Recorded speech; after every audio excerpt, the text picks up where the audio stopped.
స్వాగతం. 1874వ సంవత్సరం అనుకుంటా. తమిళనాడులోని ఒక చిన్న గదిలోకి ఒక వ్యక్తి నడుచుకుంటూ వెళ్లారు. అవును. లోపలికి వెళ్లి తలుపులు మూసుకున్నారు. ఆ తర్వాత ఆ గది తలుపులు తెరిచి చూస్తే అక్కడ ఎవ్వరూ లేరు. ఆయన భౌతిక దేహం ఏమైందో ఎవ్వరికీ తెలీదు. అక్షరాల స్వచ్ఛమైన కాంతిగా మారిపోయిందని ఆయన అనుచరులు నమ్మారు.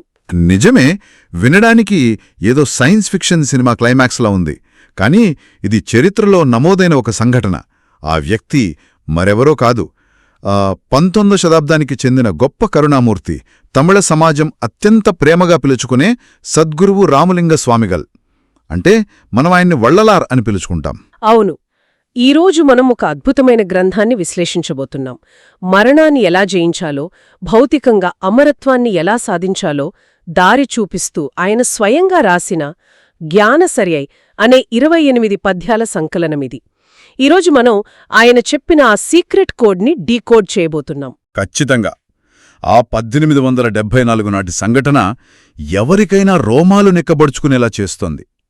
ఈ జ్ఞానసరియై అనేది వள்ளలార్ రాసిన తిరువరుట్పాలోని 6వ తిరుమురైలో అత్యంత పవిత్రమైన లోతైన భాగం. కేవలం 28 పద్యాలు మాత్రమే ఉన్నా కూడా దీనికి అంత ప్రాముఖ్యత ఉందంటారా? అవునండి. కేవలం 28 పద్యాలు మాత్రమే ఉన్న ఈ చిన్న సంకలనం మానవ చరిత్రలో అతిపెద్ద సమస్య అయిన మరణంపై ఎక్కుపెట్టిన ఒక బ్రహ్మాస్త్రం లాంటిది. ఇందులో మొదటి ఆశ్చర్యకరమైన విషయమేమిటంటే ఈ పద్యాల నిర్మాణం. దీని ఒక నిరంతర ఆరాధనా ప్రవాహంలాగా డిజైన్ చేశారు వள்ளలారు. నిరంతర ఆరాధనా ప్రవాహం అంటే బ్రేక్ లేకుండా కంటిన్యూ అవడమా? నాకు సరిగ్గా అర్థం కాలేదు. అంటే ఒక పుస్తకంలో పద్యాలు ఒకదాని తర్వాత ఒకటుంటాయి కదా, దానికి దీనికి తేడా ఏంటి? చాలా తేడా ఉంది.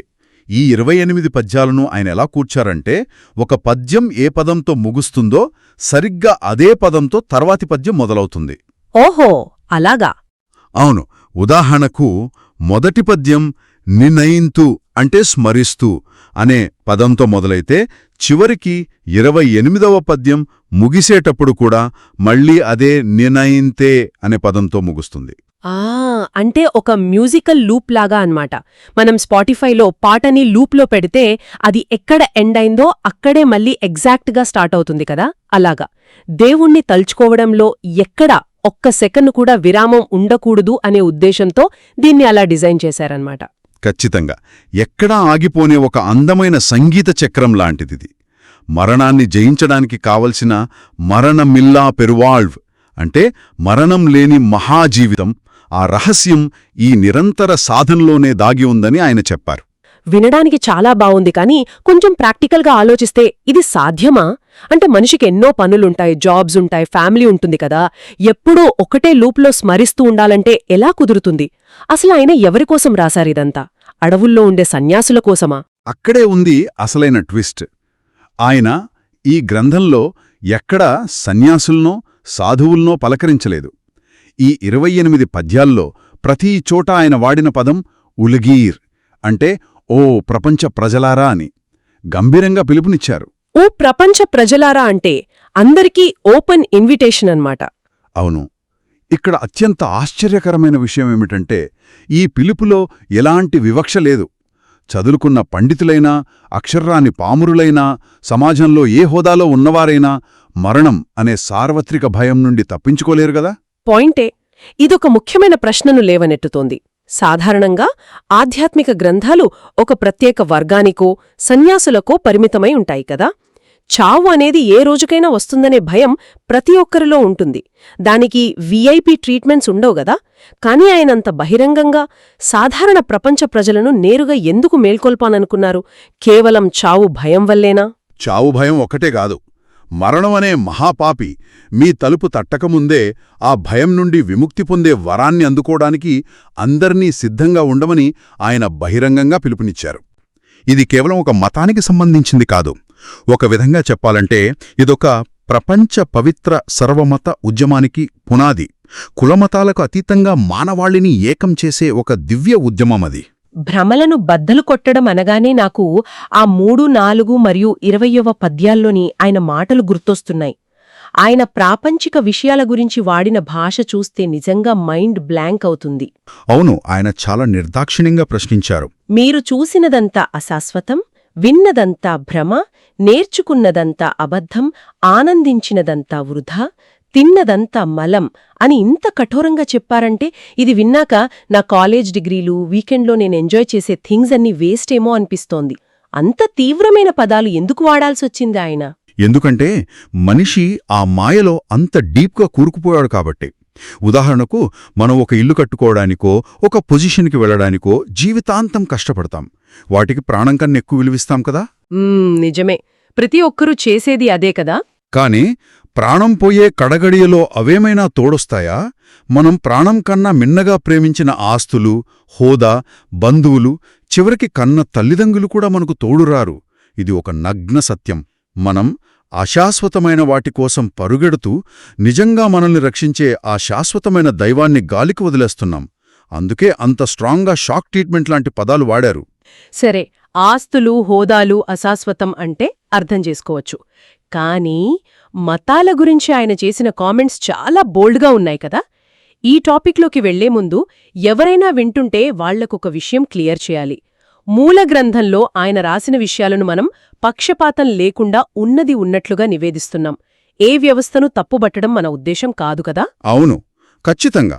మనం కేవలం గ్రంథంలోనే ఆయన భావజాలాన్ని విశ్లేషిస్తున్నాం. సో ఆయన మూల గ్రంథాన్ని గమనిస్తే ఆ కాలం నాటి వ్యవస్థీకృత మతాలను, వర్గాలను ఆయన పొయ్యే అంటే అన్నీ అబద్ధాలే అని తెగేసి చెప్పారు.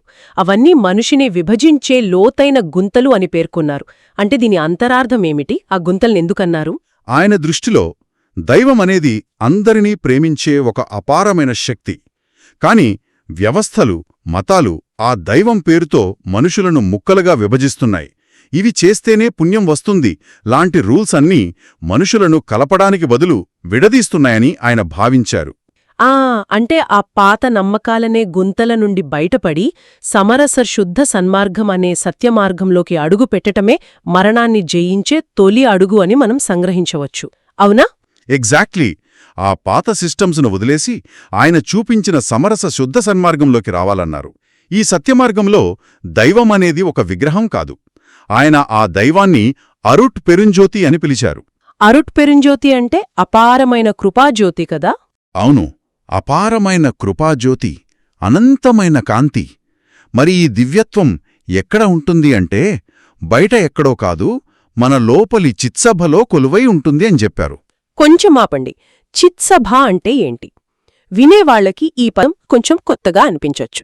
దీన్ని ఇంగ్లీష్లో హాల్ ఆఫ్ విజ్డమ్ అనొచ్చు. భౌతికంగా ఇది గుండె లేదా మెదడు అని చెప్పలేము, కాని ఇది మన లోపల ఉండే ఒక అత్యున్నతమైన చైతన్యస్థితి. ఆ కాంతిని తలుచుకుంటూ పద్యాల్లోని అందమైన వర్ణనలను ఆయన లయబద్ధంగా కీర్తించారు. మీరు గమనిస్తే ఆ కాంతిని ఏమని వర్ణించారో గుర్తుందా? అవును, ఆ వర్ణనలు ఒక రేంజ్లో ఉంటాయి కదా. మధురమైన చెరకు రసమా, తీయనైన దివ్య ఫలరసమా, స్వచ్ఛమైన తేనెవా, చేతిలోని చిక్కని నిధివా అంటూ ఏదేదో అన్నారు. వింటుంటే ఆ దైవం మీద ఆయనకు ఎంత ప్రేమ ఉందో అర్థమవుతోంది. కేవలం భక్తి కాదు, అది ఒక రకమైన ఇమోషనల్ బాండింగ్. కరెక్ట్. అదొక లయబద్ధమైన కీర్తన. సిద్ధులందరికీ శిరోమణివైన సిద్ధశిఖామణివ అంటూ చిత్సభలో నర్తించే ప్రాణనాథుడా అని ఆరాధించారు. దైవన్నిధివి నీవే అన్నారు. అయితే ఇక్కడ మీరింకో ముఖ్యమైన వర్ణన గమనించాలి. ఆయన దైవాన్ని మామరుంతే అని కూడా పిలిచారు. ఇక్కడే అసలైన ఆసక్తికరమైన విషయం దాగి ఉంది. మామరుంతే అంటే ఒక మహా ఔషధం కదా. జనన మరణాల రోగాన్ని నయం చేయడానికి ఈ అరుట్ పెరుంజ్యోతి అనేది మోడర్న్ లాంగ్వేజ్లో మాట్లాడుకోవాలంటే ఒక వ్యాక్సిన్ లాంటిది అని చెప్పొచ్చు కదా. మనమొక రోగం రాకుండా ముందు జాగ్రత్తగా వ్యాక్సిన్ వేసుకుంటాం. అది విశ్వంలోనే అత్యుత్తమ వ్యాక్సిన్ అనుకోవచ్చా? అద్భుతమైన ఉదాహరణ అండి. వ్యాక్సిన్ అనే అనాలజీ ఇక్కడ పర్ఫెక్ట్గా సూట్ అవుతుంది. వళ్లలార్ చూపించిన ఈ సమరస శుద్ధ సన్మార్గం అనేది ఏదో చనిపోయాక ముక్తి కోసం కాదు. ఇది జనన మరణాల రోగాన్ని నయం చేసే వ్యాక్సిన్. అంటే మరణాన్ని ఆపేస్తుందా? ఖచ్చితంగా. ఈ మార్గంలో చేరినవారు ఆసన్నమైన మరణాన్ని కాలితో తరిమేయవచ్చని ఆయన అత్యంత ధైర్యంగా హామీ ఇచ్చారు. ఆలోచిద్దాం. ఎవరైనా ఇది వింటుంటే ఏంటండి ఈ మాటలు, ఇదొక అతిశయోక్తి కాదా అని అనిపిస్తుంది. వయసు పెరిగే కొద్దీ మన బాడీ క్షీణిస్తుంది కదా, భౌతికంగా చావుని ఎలా ఆపుతారు? మీరడిగిన ఈ సందేహం ప్రతి ఒక్కరికీ వస్తుంది. కానీ ఇది అతిశయోక్తి కాదు, వళ్ళలార్ చెప్పిన సత్యప్రమాణం.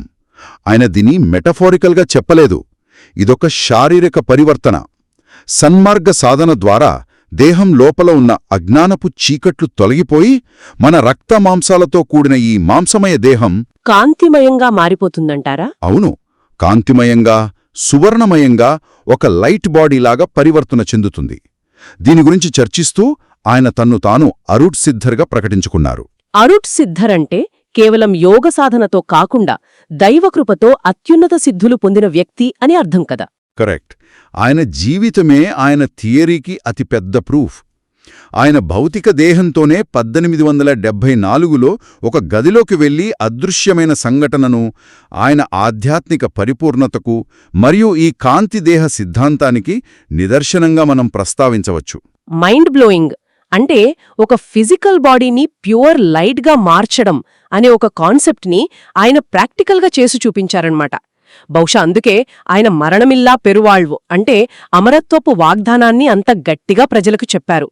ఆయన రాసిన పద్యాల్లో నేను దాచి చెప్పడం లేదు, డప్పు కొట్టి మరీ బిగ్గరగా ప్రకటిస్తున్నాను అని ఘోషించారు కదా. Beating the drum of truth అంటారు కదా, అలాగా ఆయన సత్యాన్ని ఏమాత్రం దాచిపెట్టకుండా ఉద్వేగభరితమైన స్వరంతో చెప్పారు. మరణం అనేది మనం అంగీకరించాల్సిన విధి కాదు, ఖచ్చితంగా ఆపగలిగే అపరాధం అని నొక్కి చెప్పారు. చావు అనేది ఒక అపరాధం అనడం నిజంగా ఆలోచింపజేసే విషయం. అసలు ఆయన ఆ అద్భుతాలు గురించి కూడా వర్ణించారు కదా. 8, 9వ పద్యాలలో రోగం, ముడతలు పడే వృద్ధాప్యం, దరిచేరని దివ్య జీవితం ఈ జన్మలోనే సాధ్యమని ఆయన ఘోషించారు. ముడతలు పడినవారు తిరిగి యవ్వనాన్ని పొందడం, చనిపోయినవారు తిరిగి లేవడం లాంటి అద్భుతాలు చేసే సమయం ఆసన్నమైందని చెప్పారు. అవును, ఆ పద్యాల్లోని సారాంశం అదే. దీన్ని మనం విశాల దృక్పథంతో చూస్తే ఈ వాగ్దానం మనిషి ఆత్మవిశ్వాసాన్ని ఎంతగా పెంచుతుందో అర్థమవుతుంది. యుగయుగాలుగా చావుకి భయపడుతున్న మనిషికి ఆ భయమనే సంకెళ్లను తెంచుకునే శక్తినిస్తుంది. నిజమే. ఎంతటి భయానకమైన ఆలోచనల నుండైనా మనిషిని బయటపడేసే ఒక పాజిటివ్ ఫోర్స్ అది. అయితే ఈ అమరత్వాన్ని సాధించడానికి ఆయన సూచించిన ఆచరణాత్మక విధానమేంటో ఒకసారి వివరిస్తారా? ఏదైనా కఠినమైన తపస్సు చేయాలా? అస్సలు లేదు. ఆయన చెప్పిన పద్ధతి చాలా సరళమైనది. మీ ఇంటి ముందు ఒక దీపాన్ని వెలిగించండి. ఆ జ్యోతిని ఆరాధిస్తూ ఈ 28 పద్యాలను ఆటంకం లేకుండా పఠించండి. ఓకే, జస్ట్ దీపం వెలిగించి పద్యాలు చదవడం. అవును, కాని అందులో ఒక లోతైన భావన ఉండాలి. పద్యం పఠిస్తున్నప్పుడు దైవం మీ ముందే ఉన్నట్లు భావించాలి. హృదయం కరిగిపోయి మూలగ్రంథంలో కరిగి కరిగి అంటారు, కళ్లల్లో ఆనంద భాష్పాలు వచ్చేలా ప్రార్థించాలి. వావ్! కరిగి కరిగి ప్రార్థించడం అంటే పూర్తి స్వచ్ఛమైన ప్రేమతో మమేకమవ్వాలన్మాట. ఖచ్చితంగా. అలా ప్రార్థిస్తే ఇంతవరకు కనివిని ఎరుగని అద్భుత దృశ్యాలను దర్శించవచ్చు. నేను ముక్తులందరూ కీర్తించే అరుట్సిద్ధుని కుమారుడిని అని ప్రకటించుకున్న వళ్ళలార్ తనను నమ్మినవారికి శాశ్వతమైన బ్రహ్మానందాన్ని ప్రసాదిస్తారనే సత్యాన్ని మనమిక్కడ గుర్తు చేసుకోవాలి. చాలా అందంగా చెప్పారు. ఆయన ఆశీస్సులు ఎల్లప్పుడూ ఆ సన్మార్గంలో నడిచేవారికి ఉంటాయి. ఇదంతా విన్నాక నాకు ఆలోచన వస్తోంది. ముగించే ముందు శ్రోతలకు ఆలోచింపజేసే ఒక అద్భుతమైన ప్రశ్నతో ముగించాలనిపిస్తోంది. వళ్ళలార్తల బోధనల్లో పదే పదే చెప్పిన విషయం జీవకారుణ్యం కదా, అంటే సకల ప్రాణుల పట్ల దయ. అవును, కరుణ అనేది ఆయన మార్గానికి మూలస్తంభం. మరి ఈ జీవకారుణ్యం ద్వారానే శారీరక మార్పులు సంభవించి అమరత్వం సాధ్యమైతే ఈనాటి సమాజంలో మనిషి అనుసరిస్తున్న స్వార్థపూరిత భౌతికవాద ప్రయాణం ఎంత వ్యర్థమో కదా. వళ్ళలార్ చెప్పినట్లు స్వచ్ఛమైన ప్రేమ మరియు దైవిక కరుణ, ఆ జీవకారుణ్యం ద్వారా మాత్రమే ఈ మరణమిల్లా పెరువాళ్వు సాధ్యమవుతుందా? ఈ ప్రశ్నను ఎవరైతే వింటున్నారో వారి ఆలోచనకే వదిలేస్తూ ఈనాటి జ్ఞానప్రయాణాన్ని ముగిస్తున్నాం. మాతో పాటు ఈ విశ్లేషణలో ప్రయాణించినందుకు ధన్యవాదాలు. నమస్కారం.